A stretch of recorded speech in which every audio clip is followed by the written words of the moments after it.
Générique.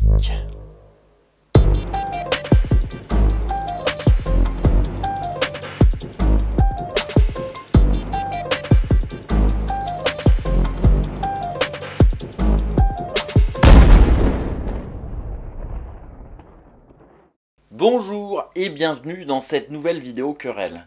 Aujourd'hui, on va parler d'une actualité très chaude et quand ce sera le cas, nous ferons une séquence qui s'appelle Breaking News.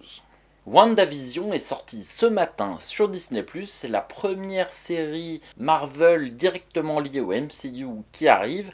Alors évidemment, comme tout ce qui est lié au MCU, si vous n'avez pas vu les 21 films qui sont avant, il va vous manquer quelques points de référence. Mais bon, c'est pas très grave pour cette vidéo, je vais partir du principe que vous voyez à peu près de quoi on parle. On a fait la connaissance de Wanda Maximoff dans Avengers l'ère d'Ultron. À l'époque, on ne nous a pas du tout parlé de ses origines mutantes qui sont dans la bande dessinée, mais on a fait d'elle le résultat d'une expérience faite à partir de la pierre de l'esprit qui était cachée dans la lance de Loki qu'on avait vu dans Avengers. Ces expériences étaient menées par le baron von Strucker, l'un des leaders de l'époque de l'Hydra, cette organisation émanation du parti nazi liée à l'étude des phénomènes scientifiques étranges et de l'occulte. Vous êtes paumé, c'est normal si vous ne suivez pas le MCU. Malheureusement, je ne pourrai pas dans cette actu chaude vous résumer tout ça. Peut-être un jour on fera un déroulé de tout l'univers MCU tel qu'il nous a été présenté. Alors j'ai dit que WandaVision c'était la première série du MCU à intégrer directement Disney+. Mais en réalité, moi j'ai une vision un petit peu différente. Pour moi, le MCU c'est une série, il y a un showrunner qui s'appelle Kevin Feige et qui est à la tête de ce programme pour lequel il choisit pour chaque film des réalisateurs qui vont faire ce qu'il a lui en tête pour faire évoluer son plan d'ensemble. Et WandaVision s'inscrit dans cet univers avec toujours au top Kevin Feige. Donc on verra bien où tout cela nous mène et si Kevin Feige va réussir encore l'exploit de créer des aventures qui vont intéresser des millions de spectateurs. WandaVision, c'est un jeu de mots à plusieurs titres. WandaVision est en un mot, il ne s'agit pas d'une série Wanda et Vision, et on va en parler un petit peu après, c'est tout à fait naturel. Ça joue sur télévision, puisque de ce qu'on découvre en tout cas dans les 2 premiers épisodes, mais compressant dans les bandes annonces, on est dans un programme télévisé pendant l'intégralité de la série, en tout cas tout le début, c'est certain, sur les 2 épisodes.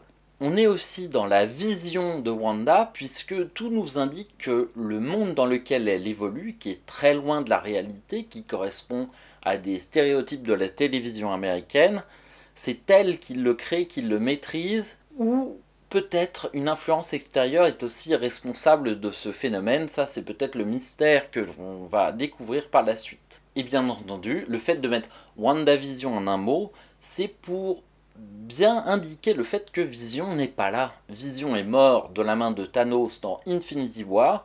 Tout nous porte à penser qu'il n'est pas là présentement dans la série, qu'il est le fruit de l'imagination, ou peut-être même la création ex nihilo de l'imagination et des pouvoirs de Wanda. Quand la série commence, tout nous indique que nous sommes dans une série américaine des années 50-60, en noir et blanc, format 4 tiers, avec un générique, une mise en scène tout à fait inspirée, d'ailleurs notamment d'une référence qui est évidente, même si j'en manque un petit peu sur les séries américaines de cette époque-là. On a vu surtout en France Bewitched, qui était Ma sorcière bien-aimée, qui a été rediffusée de multiples fois à la télévision, jusque je pense dans le début des années 90, où l'épouse est une sorcière qui doit vivre cachée dans un foyer typique de l'idéal des États-Unis à l'époque, avec le petit pavillon individuel, l'allée pour ranger la voiture, le petit jardin derrière pour faire un barbecue, et dans la série, la belle-mère qui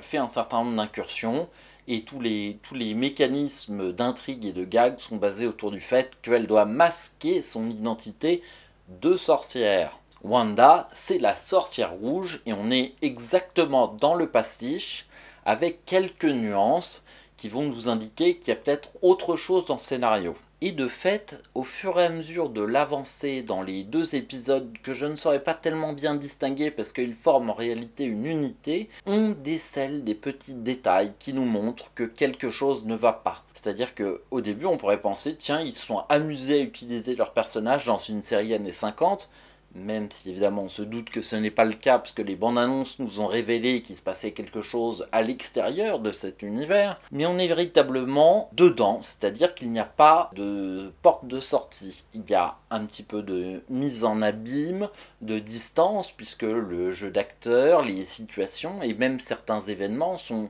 totalement décalés et pas naturels. Il y a des choses illogiques qui se passent à l'écran. On va même voir Wanda faire des corrections de ce qu'elle a vu ou de ce qui s'est passé. Par petites touches, des éléments vont arriver. Je vous ai dit qu'on était dans du noir et blanc.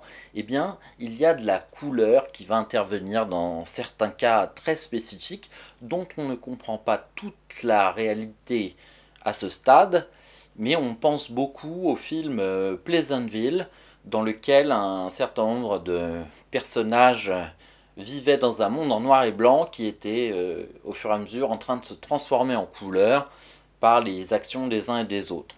Dans WandaVision, on a même droit aux rires enregistrés qui sont censés entraîner le spectateur. Alors là, il y a un petit peu un jeu, puisque à notre époque, il y a énormément de recul par rapport à ça. À l'époque, c'était en tout cas la certitude des producteurs de ces émissions de télévision qu'il fallait lancer des rires pour expliquer aux gens quand est-ce que c'était drôle. Malheureusement, ici, c'est utilisé de la même manière, sauf qu'on essaye de nous faire prendre donc ce recul et de nous dire « Oui, on vous dit que c'est drôle, mais vous savez que c'est pas forcément drôle, c'est juste pour faire du pastiche. » Enfin, il y a un peu une ambiguïté sur cet aspect-là de la série. Mais ça fonctionne à peu près correctement. L'ensemble est très beau d'ailleurs, enfin visuellement il y a un travail énorme qui a été fourni. À la fin de chaque épisode, il se passe quelque chose et on a l'impression qu'on va rentrer dans une autre étape du récit. Alors c'est un petit peu frustrant parce qu'il y a finalement un travelling arrière où on découvre la série qui s'affiche sur un écran, donc la série qu'on a regardée se retrouve, je parlais de mise en abîme tout à l'heure, se retrouve sur un écran, et là on découvre un panneau de contrôle, on ne voit que les mains d'un personnage qui vraisemblablement surveille la situation qui est en train de se passer, et là il y a une séquence générique. Alors je vais vous avouer quelque chose d'assez extraordinaire, c'est que quand j'ai regardé le premier épisode, ça faisait déjà 20 minutes que c'était commencé, et là, générique couleur avec des animations sur les RVB, les 3 couleurs qui composent un écran de télévision, donc c'est assez... ça c'est bien fait, hein, toujours bien maîtrisé par Disney. Et je me dis, ah c'est gonflé, ils ont attendu 20 minutes avant de mettre le générique de début. Et puis en fait non, c'était le générique de fin, puisque générique de fin plus les écrans noirs avec nombre de titres derrière, ça dure 7 minutes. Donc il y avait un épisode qui était annoncé autour de 25-30 minutes, je crois les deux. Et vous retirez 7 minutes à la fin, ça fait des épisodes assez courts et surtout, il ne s'est pas passé grand chose. Dans le deuxième épisode notamment, on a l'impression qu'il s'intéresse à l'histoire de la sitcom de banlieue modèle américaine avec des parodies qu'on a déjà vues et revues.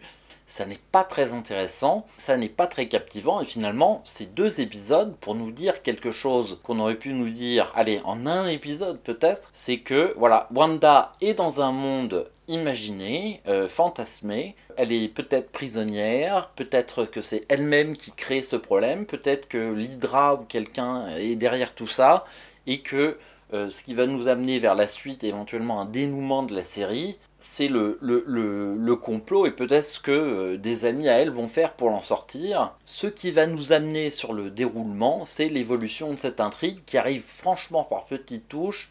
Pour 2 épisodes sur une série qui en compte 9, on se demande vraiment si tout ce qu'on va nous raconter en 9 épisodes de 25-30 minutes n'aurait pas pu être raconté finalement dans un film d'1h30 ou dans une mini-série de 2 épisodes pour que ça fasse 1h30.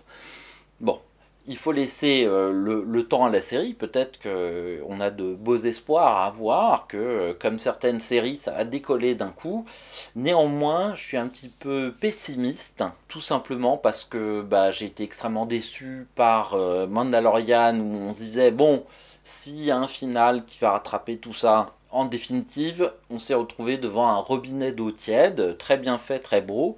Là, c'est moins beau, moins bien fait que Mandalorian, et l'histoire n'est pas plus captivante. Alors, il y a du mystère, il y a de l'inventivité, il y a un certain nombre de choses, mais la psychologie des personnages n'est pas franchement développée, donc c'est regrettable, d'autant plus que ça peut faire débat, mais personnellement, j'aime bien le traitement qui est fait des personnages dans les films Marvel, dont on est capable de nous faire communiquer des émotions, parfois en des scènes très courtes, mais qui permettent d'identifier véritablement les personnages. Dans la série, il y a deux fausses publicités. Une première qui nous montre un grille-pain Stark, qui est censé être un appareil formidable.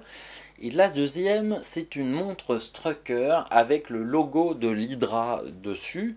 Donc est-ce que ce sont des indices ou uniquement l'émanation de l'imagination du subconscient de Wanda? On n'a pas d'informations, mais on sait que chez Disney, on aime bien placer des éléments qui vont revenir derrière. On n'aime pas placer des choses de façon totalement gratuite. Donc nous verrons bien où cela nous mène. Mais je tiens à noter quand même que dans la parodie de ces années-là, pour le coup, je ne dirais pas qu'ils ont pris un risque, mais ils ont décidé quelque chose qui m'a surpris. Donc dans la publicité pour la montre, l'homme très sérieusement dit, en gros, un homme viril et fort a besoin de deux accessoires. Une femme, et là sa femme se pointe et l'attrape amoureusement, et une montre Strucker. Alors c'est assez surprenant. Alors est-ce que c'est une critique? Est-ce que c'est de la parodie? En tout cas, voyez-le, vous verrez votre opinion. En définitive, cette série, je vais la regarder en entier, mais je suis pas hyper optimiste. Comme je disais, j'ai quand même l'impression qu'on a ouvert le robinet d'eau tiède et que c'est un petit peu ce qu'on va avoir avec peut-être un grand final ou des nouvelles intrigues. Ça sent quand même un peu le post-générique pour ouvrir sur la phase 4 du MCU. Donc on verra bien. Bonne chance à Wanda. Quid de Vision? Est-ce qu'il va véritablement revenir ou est-ce qu'il va disparaître quand l'enchantement ou le rêve va se terminer? On verra bien. Je pense que si vous êtes allergique au MCU, passez votre chemin. Si vous êtes accro, que vous voulez tout voir, tout savoir, ben vous allez regarder, je pense, assez naturellement. Et puis si vous êtes indifférent et que vous aimez bien picorer quand il y a un film qui sort du lot, etc., je ne suis pas certain non plus que cette série soit faite pour vous. Bien voilà, cette vidéo est terminée. Je vous remercie de l'avoir regardée. Une vidéo querelle, la revue du cinéma, mais qui peut parler aussi de séries. Je vous invite à vous abonner si ce n'est pas déjà le cas, à nous mettre un pouce bleu, à écrire des commentaires, des suggestions. On lit tout, on répond au maximum. Et les suggestions, on en note un certain nombre. D'ailleurs, on a pléthore d'émissions à réaliser déjà suggérées par nos spectateurs. Je vous remercie encore une fois. Et je vous dis à la prochaine fois. Et d'ici là, que la force soit avec vous.